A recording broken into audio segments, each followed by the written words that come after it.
Hello दोस्तों, स्वागत है आप सभी का एक और नई वीडियो में। आज मैं आप सभी के लिए एक बार फिर से लेके आ गया हूँ सब्सक्राइबर्स की भेजी हुई कुछ बेहद ही खौफनाक सच्ची कहानियाँ लेकर। दोस्तों, स्टोरीज़ की तरफ बढ़ने से पहले आप सभी से मेरी एक रिक्वेस्ट है। मेरे लास्ट कुछ वीडियोस पर बिल्कुल भी व्यूज़ नहीं आ पा रहे हैं और इसका रीज़न मुझे समझ में नहीं आ पा रहा है। आप कमेंट बॉक्स में जो जो स्टोरीज़ कहते हो मैं उसी टाइप की स्टोरीज़ लाने की कोशिश कर रहा हूँ। फिर भी अगर कुछ कमी आपको नज़र आती है तो आप मुझे प्लीज़ बताइए। और इस टाइम पर इस चैनल को आपकी मदद की बहुत ज़्यादा ज़रूरत है। स्क्रीन पे आप खुद देख सकते हो कि मेरी लास्ट वीडियो का परफॉर्मेंस कैसा रहा। अपनी स्टडीज़ के साथ लेके चलते हुए भी इस चैनल को कंटिन्यू करना मेरे लिए काफ़ी ज़्यादा टफ काम है, पर यह भी मेरे लिए काफ़ी ज़्यादा ज़रूरी है। और आई होप कि आप इस बात को समझ रहे होगे और इस बात को भी कि इस चैनल को आपके प्यार की बहुत ज़रूरत है। तो आई होप आप मेरी हेल्प ज़रूर करोगे और वीडियोस को शेयर करोगे। अगर आपको अपने साथ घटी कोई घटना मुझे बतानी हो तो आप उस स्क्रीन पर दिख रही मेरी इंस्टाग्राम आईडी या फिर मेरे व्हाट्सएप नंबर के थ्रू मुझ तक पहुंचा सकते हो। आपकी स्टोरीज सुनाने में मुझे बहुत ही खुशी होगी। इसी के साथ दोस्तों हम बढ़ते हैं आज की अपनी फर्स्ट स्टोरी की तरफ, जो कि हमें बताई है महेश कश्यप ने। आइए उनकी आगे की स्टोरी को उन्हीं के पॉइंट ऑफ व्यू से जानते हैं। मेरा नाम महेश है और मैं कोलकाता का रहने वाला हूँ। ये बात आज से कुछ साल पहले की है। दरअसल मैं पहले एक गांव में रहा करता था और उसके बाद जब मेरी उम्र लगभग 23 साल की हुई तो मेरे गांव के बड़े बुजुर्गों ने मुझे सलाह दी कि मुझे शहर की ओर बढ़ना चाहिए और वहाँ पर कुछ काम की खोज करनी चाहिए ताकि मैं अपना आगे का जीवन ठीक से व्यतीत कर सकूं। इसी के बाद मैं यहाँ कोलकाता में चला आया।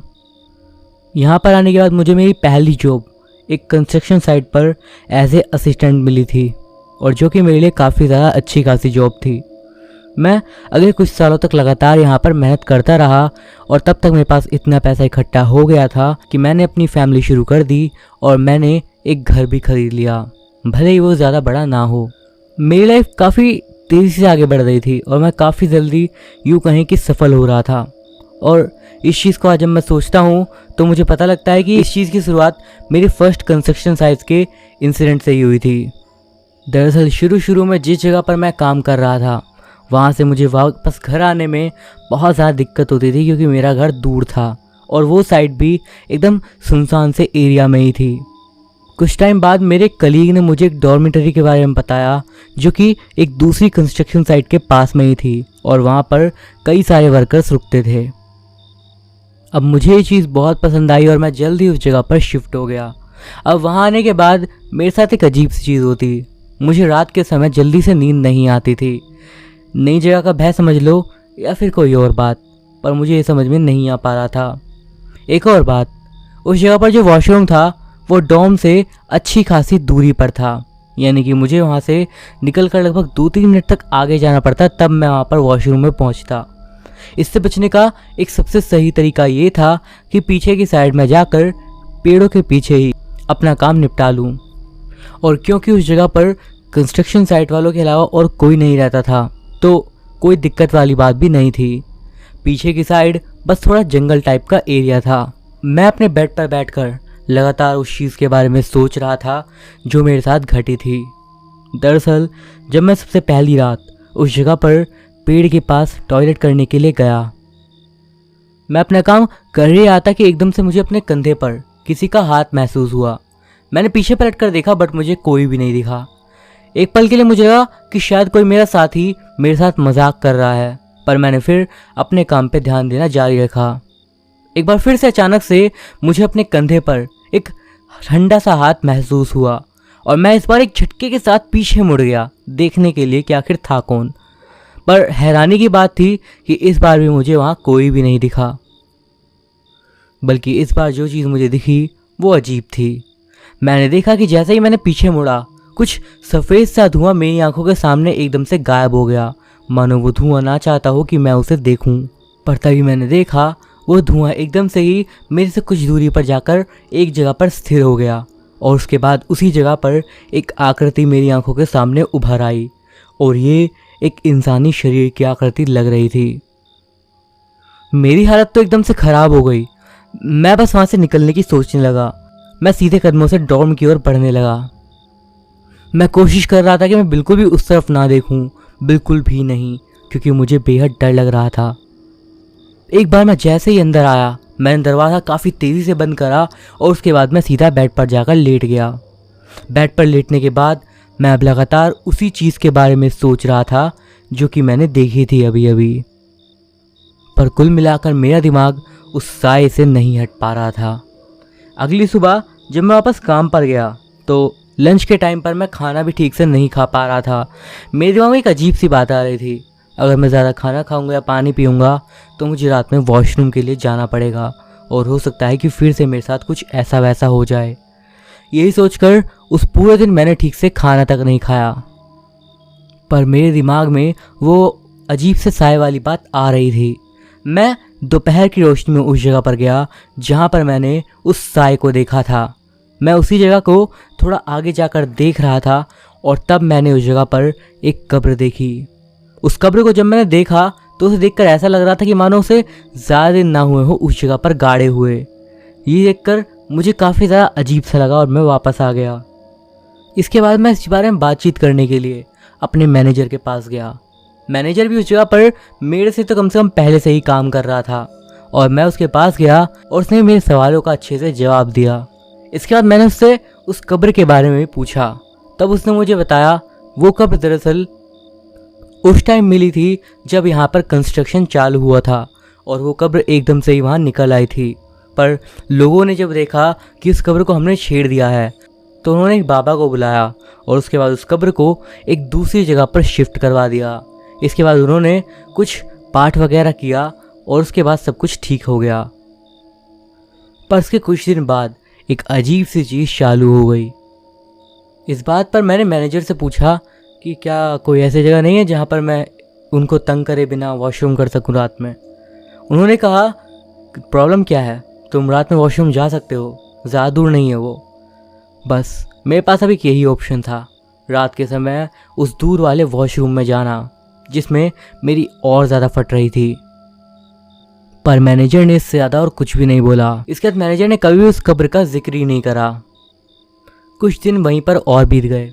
इसके बाद कुछ रीज़न की वजह से 3 दिन के लिए साइट ऑफ होने वाली थी। इस वजह से जो वर्कर वहाँ काम कर रहे थे जिनके घर आसपास थे वो लोग अपने घर जाने वाले थे। पर मेरा घर तो ना आसपास में था और ना ही मेरा कोई रिश्तेदार पास में रहता था, इसीलिए मैंने वहीं पर रहने का सोचा और सेम यही हालत थी मैनेजर की भी, वो भी वहीं पर रुक गया। इसके बाद मैंने सोचा कि मैनेजर से थोड़ी बातचीत बढ़ानी चाहिए। यही सोचकर मैंने कुछ डिनर प्लान करा और उसके बाद मैनेजर से रात के समय कुछ शराब पीने के बारे में बात करी। मैनेजर फ़ौरन इस चीज़ के लिए मान गया और उसके बाद रात के समय हमने काफ़ी देर तक बातचीत करी और शराब वगैरह पी। इसके बाद जब आधी रात करीब हो गई तो मुझे वॉशरूम जाने की ज़रूरत महसूस हुई। मैंने मैनेजर से ही बोला कि मुझे वॉशरूम जाना है। उसने बोला कि मुझे भी जाना है। अब बात ये थी कि हम दोनों नशे में भी थे तो हमने कहा कि वहाँ पर इतनी दूर वॉशरूम में कौन जाएगा, और हम लोग पीछे वहीं पेड़ वाली साइड पे ही सोचे वॉशरूम करने के लिए। इसके बाद मेरे माइंड में आ रहा था कि अगर मैनेजर मेरे साथ रहेगा तो मेरे साथ क्या ही बुरा हो सकता है, और यही सोचकर हम दोनों ही एक के पीछे एक वहाँ की ओर बढ़ने लगे। हम दोनों ही अपना काम कर रहे थे कि एकदम से मैंने मैनेजर को देखा, वो अजीब तरीके से हंसने लगा था, और उसके बाद जो चीज़ मैंने देखी वो सबसे ज़्यादा खौफनाक थी। मैंने देखा कि एक अजीब सा हाथ मैनेजर के कंधे पर रखा हुआ था, और वो किसका था ये मुझे भी नहीं पता था। मैंने एकदम से हल्का सा पीछे मुड़ के देखा तो मैंने पाया कि वहाँ पर मेरी आंखों के सामने मैं एक आत्मा को देख पा रहा था, जिसके आर पार भी मैं देख सकता था। उसका हाथ मैनेजर के कंधे पर था और वो बार बार हंसे जा रहा था। ये चीज़ देखकर मेरी हालत बहुत ज़्यादा ख़राब हो रही थी। फिर इसके बाद एकदम से ही मैंने देखा कि वो आत्मा या फिर जो कुछ भी था उसने मेरी ओर नज़र घुमाई और वो चीज़ मेरे पीछे आने लगी। वो मेरे पीछे आकर खड़ी हो गई और उसके बाद मुझे अपने कानों के पास बहुत तेज़ तेज़ ठंडी ठंडी सांसें महसूस हो रही थी। मेरे चेहरे का रंग एकदम पीला पड़ गया था, और जब मैनेजर ने ये देखा तो उसने बस इतना कहा क्या हुआ भाई, ज़्यादा चढ़ गई क्या? बस मेरे पीछे पीछे आओ। इसके बाद वो आगे की ओर बढ़ने लगा। मैं नोटिस कर रहा था कि वो पीछे मुड़कर मेरी ओर नहीं देख रहा है। इसके बाद वो गेट के पास जाकर खड़ा हो गया और उसने तब भी पीछे मुड़कर नहीं देखा। उसने बस कहा कि अंदर चलो। मैं जब अंदर चला गया, मैंने एकदम से ही दरवाज़ा बंद कर दिया और मैं काफ़ी डरा हुआ था। इसके बाद मैनेजर ने बोला, ठीक हो ना, क्या हुआ? तो मैंने अब मुझसे रुका नहीं गया और मैंने बोला, तुमने देखा नहीं क्या? तुम्हारे पीछे वो अजीब क्या था? वो आत्मा था, वो क्या था? मैनेजर ने कहा, हाँ मुझे पता है, पर वो आत्मा कोई बुरी आत्मा नहीं है और ना ही वो किसी को नुकसान पहुंचाती है। उसकी इस बात को सुनकर मुझे डर भी लग रहा था और काफ़ी ज़्यादा हैरानी भी हुई। इसके बाद वो एक जगह पर बैठ गया और वहाँ पर बैठकर बताने लगा। जब हमने उस कब्र को वहाँ से हटाया था, इसके बाद अगले कुछ दिनों में वर्कर्स के साथ एक अजीब सी चीज़ होने लगी थी। उन लोगों को एकदम से ऐसा लगता कि कोई उनकी पीठ पर हाथ रख रहा है या फिर कोई उन्हें एकदम से आके कान में कुछ बोल जाता, पर वो पीछे मुड़ते तो उन्हें कोई ना दिखता।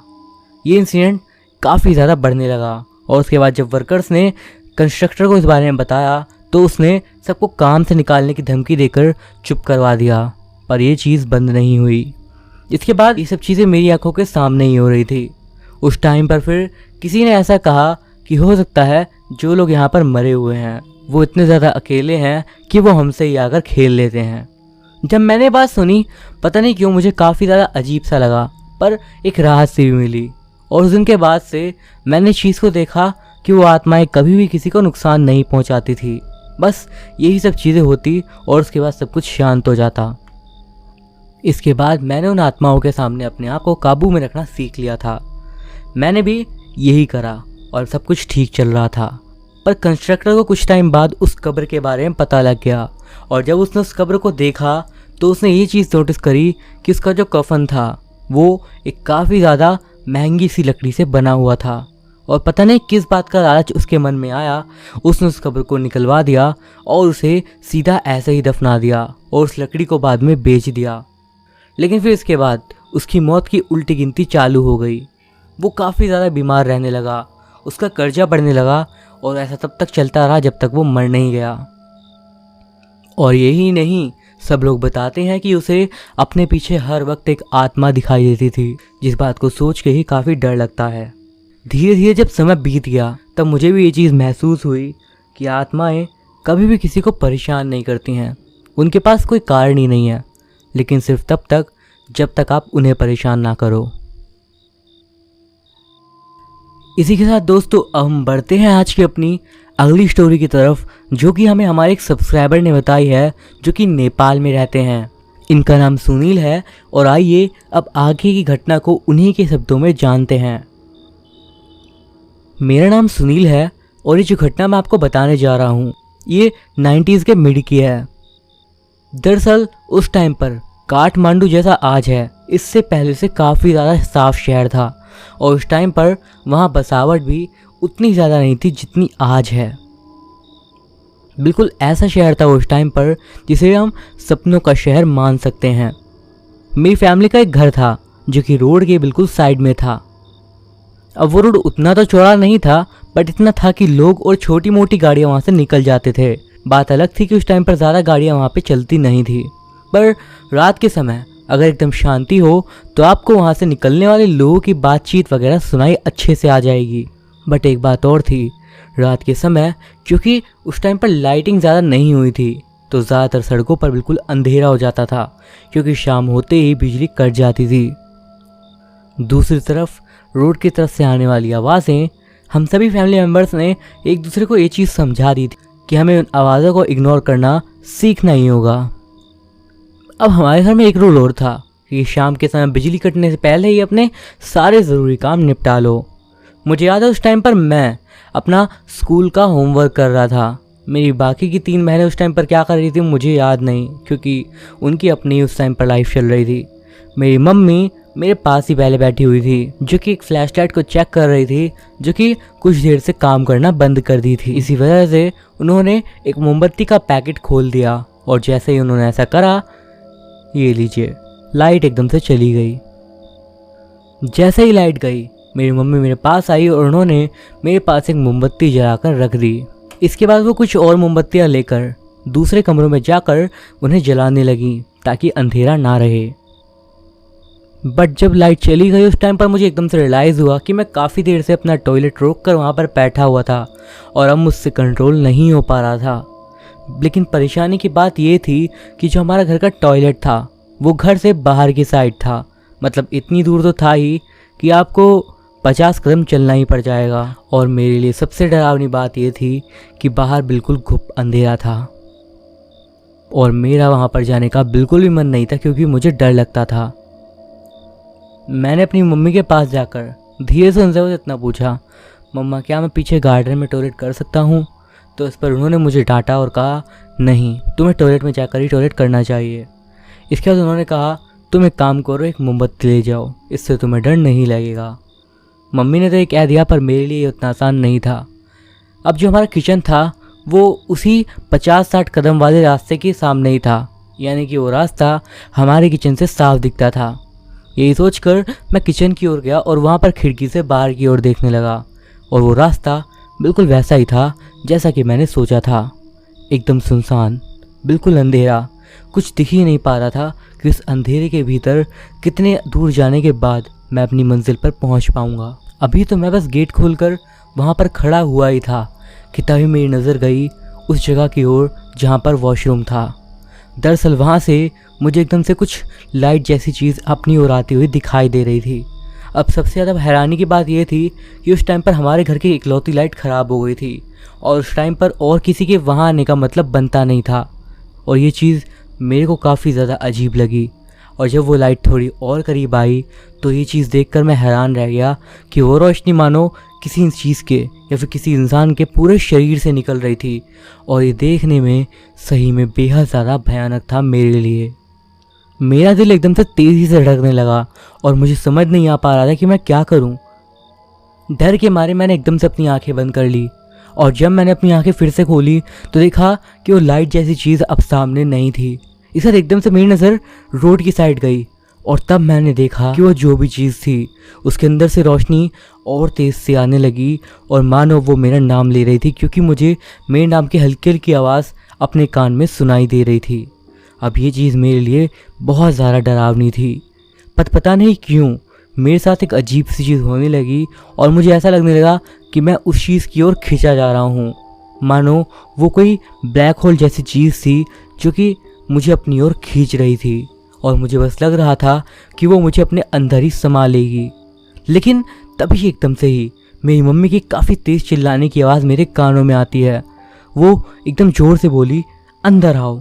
मैं एकदम से अपने ध्यान में आया और देखा कि मैं गेट से बाहर बस निकलने ही वाला था और मैं एकदम से अपनी मम्मी के द्वारा अंदर खींच लिया गया।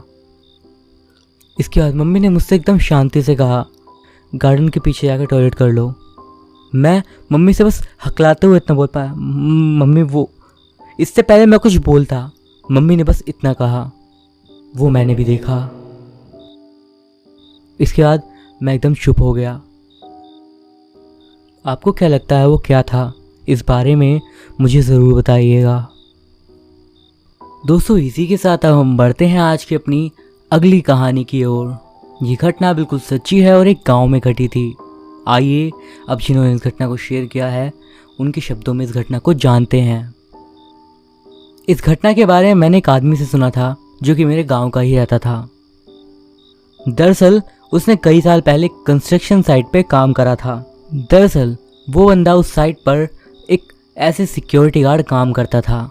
दिन में वो लोगों की हेल्प करता और रात के समय उसकी जॉब होती उस जगह की देखभाल करना, क्योंकि उस जगह पर कंस्ट्रक्शन का काफ़ी सारा सामान पड़ा था जिसको चोरी होने का भी डर था।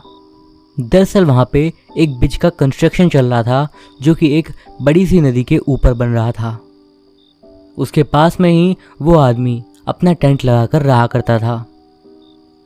रात के समय उसका बस एक ही रूटीन था, वो खाना खाता, कुछ देर रेडियो सुनता, उसके बाद वो जाकर एक राउंड मारता पूरी जगह का, ये देखने के लिए कि सब कुछ ठीक है या फिर नहीं। इसी तरह एक रात लगभग 8 बजे के आसपास वो बाहर निकला और वो कंस्ट्रक्शन साइट को एक बार फिर से चारों ओर देखने चला गया। आगे बढ़ते बढ़ते वो हर चीज़ को देखने लगा कि सारी चीज़ें ठीक हैं या फिर नहीं। ब्रिज का उस टाइम पर काफ़ी कम हिस्सा ही बन पाया था। आसपास की हालत देखकर उसने सोचा कि सब कुछ एकदम ठीक ही है, इसीलिए वो अपने टेंट में आ गया और वो सोने के लिए जाने लगा। पर जब सोने से पहले वो एक बार फिर से टेंट के बाहर निकला, तब उसे एक औरत की आवाज़ आई, एक औरत के रोने की आवाज़। वो सोच में पड़ गया क्योंकि वो अभी तो वहाँ पर बाहर देख कर आया था, पर उसे कोई नहीं दिखा था। फिर अब ये किसके रोने की आवाज़ आ रही है? इसीलिए वो अब उस आवाज़ की ओर बढ़ने लगा जहाँ से वो आ रही थी। और जब वो आगे बढ़ते बढ़ते देखा तो जो उसने देखा उसके होश ही उड़ गए। जैसे कि मैंने बताया, ब्रिज का काम अभी चल ही रहा था, लगभग शुरू ही हुआ था। दरअसल ब्रिज में थोड़ी थोड़ी दूरी पर कुछ पिलर्स बन रहे थे जिनके ऊपर बाद में ब्रिज पूरा बनता। और ऐसा ही एक ब्रिज उसके ठीक सामने था, जो कि लगभग थोड़ी बहुत दूरी पर ही होगा, और इतनी दूरी पर था कि कोई ऐसे ही तो वहाँ पर नहीं जा सकता। पर जो उसने देखा वो उसको चौंका देने वाला था। उसने देखा उन्हीं में से एक पिलर के ऊपर एक औरत बैठी हुई है और वो रोई जा रही है। जब उसने पहले उस औरत को देखा तो उसके होश उड़ गए और वो एकदम से पीछे को हट गया।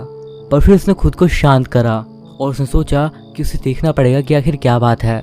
वो जल्दी से भाग कर गया और अपनी टॉर्च लेकर आया, और इस बार जब उसने उस जगह पर टॉर्च से देखने की कोशिश करी तो वो हैरान रह गया क्योंकि अब उसे वहाँ पर कोई भी नहीं दिखा और अब वो रोने की आवाज़ भी बंद हो गई थी। अब उसने सोचा हो सकता है कि अंधेरे के कारण उसे बस एक वहम सा हो गया हो और ऐसा कुछ वहाँ पर था ही नहीं। इसलिए उसने अपनी टॉर्च बंद करी और वापस से अपने टेंट में आ गया।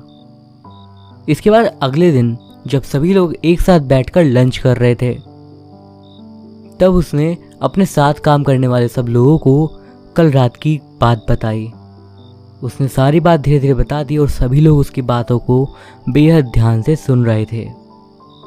वो बार बार इस बात पर जोर दे रहा था कि कैसे वो औरत उसके सामने रो रही थी, और उसके बाद उसने उस पिलर की तरफ भी इशारा करा जहाँ पर उसने उस औरत को रोते हुए देखा। सभी लोग सोच में पड़ गए थे क्योंकि वो नदी गहरी थी और उस जगह पर बिना किसी इक्विपमेंट और रात के समय उस जगह पर ऐसे चले जाना और उसके ऊपर बैठना पिलर के, ये काफ़ी ज़्यादा अजीब था और डरावना भी, क्योंकि इसके पीछे कोई भी रीजनेबल लॉजिक समझ में नहीं आ रहा था। सब लोगों को उस गार्ड की बात डराने लगी। वो गार्ड जो कि उस जगह पर रात के समय रुकता था, अकेला रहता था उस कंस्ट्रक्शन साइट पर, वो एक काफ़ी ज़्यादा अजीब आदमी था। क्या वो एक आत्मा से मिल गया था? कुछ लोगों को तो उसकी बात पर बिल्कुल भी यकीन नहीं हुआ, पर कुछ लोग कहने लगे कि उसे देखकर बिल्कुल भी ऐसा नहीं लगता कि वो झूठ बोल रहा है।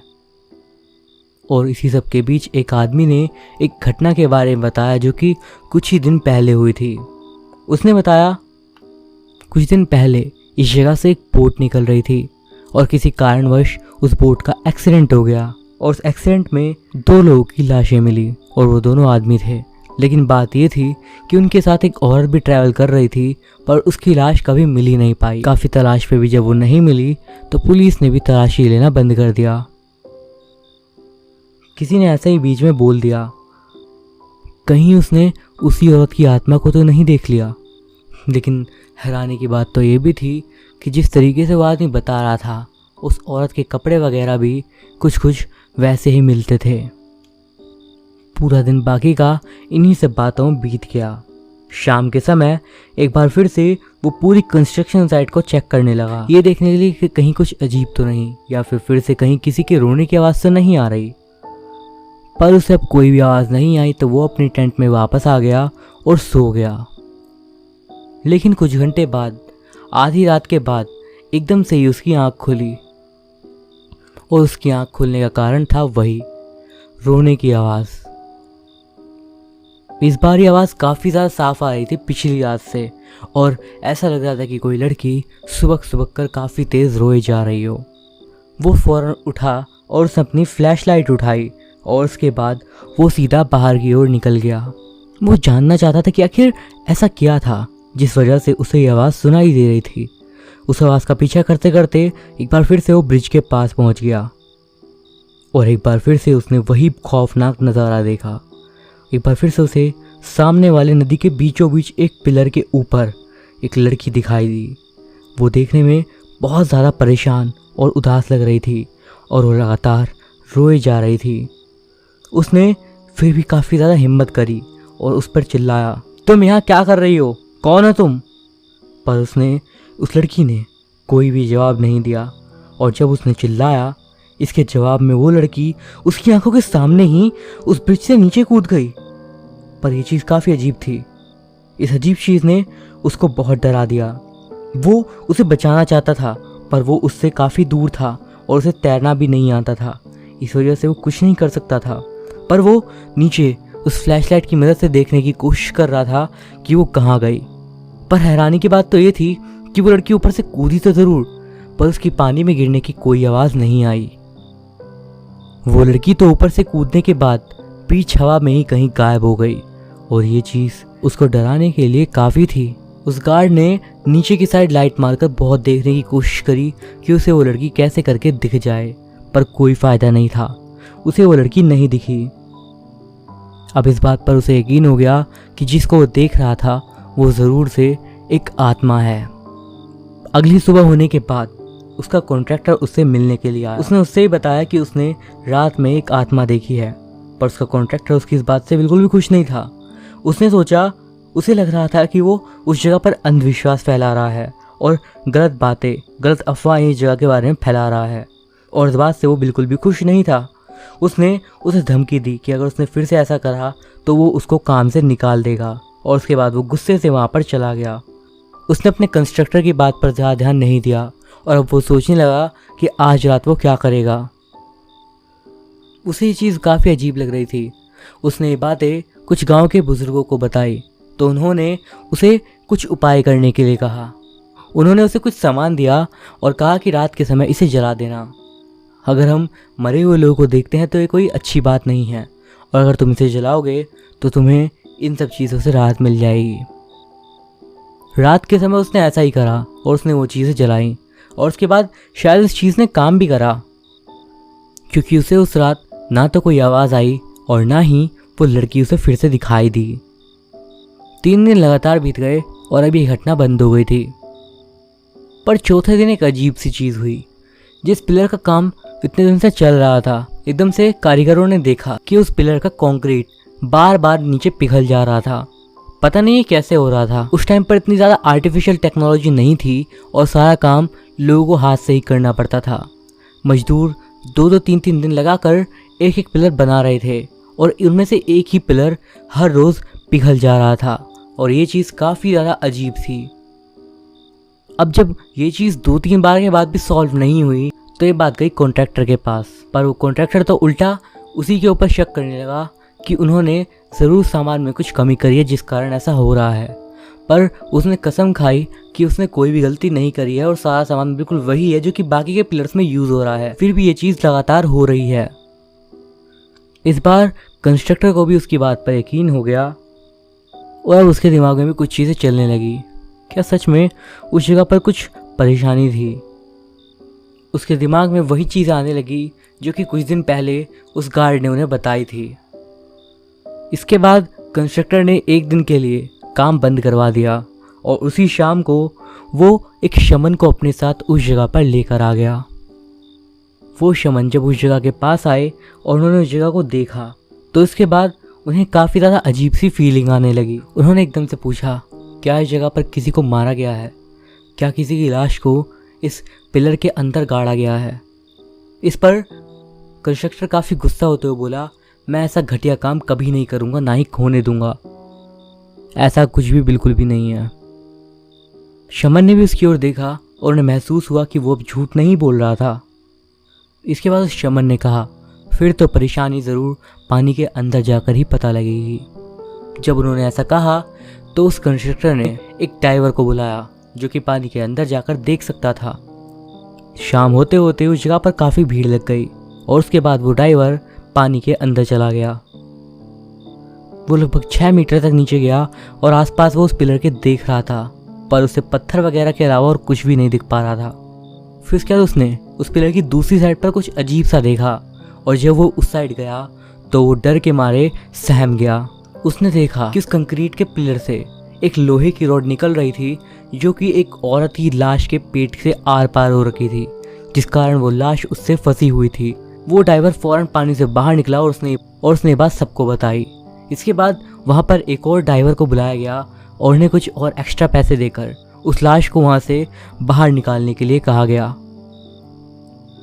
जब वो बॉडी बाहर आई तो सब लोग ये देखकर हैरान रह गए कि वो बॉडी भले ही इतने दिन से पानी के अंदर थी, पर वो बिल्कुल भी सड़ी हुई नहीं लग रही थी और ऐसा ही लग रहा था कि ये तो कल ही मरी होगी। पर बाद में जो बात पता लगी वो और हैरान कर देने वाली थी। ये वही लड़की की लाश थी जिसका एक्सीडेंट कुछ दिनों पहले हुआ था और उसकी लाश अब तक इस हालत में कैसी थी ये बात किसी को भी नहीं पता चल रही थी।